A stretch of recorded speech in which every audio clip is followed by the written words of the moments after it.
ইসমাইলি মুসলিমদের আধ্যাত্মিক নেতা নির্বাচিত হয়েছেন প্রিন্স রাহিম আল হুসাইনি। মৃত্যুর আগে উইলে উত্তরাধিকার হিসেবে রাহিমের নাম লিখে গিয়েছিলেন আগা খান। এর মাধ্যমে ইমাম ইসমাইল ইবনে জাফরের ৫০তম বংশধর হিসেবে দায়িত্ব গ্রহণ করবেন প্রিন্স রাহিম।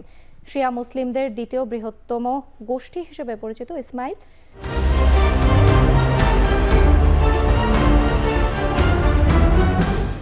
যারা নিজেদের মহানবীর সরাসরি বংশধর হিসেবে দাবি করেন। বিশ্বজুড়ে ইমাম জাফরের অনুসারীর সংখ্যা ১.৫ কোটির বেশি।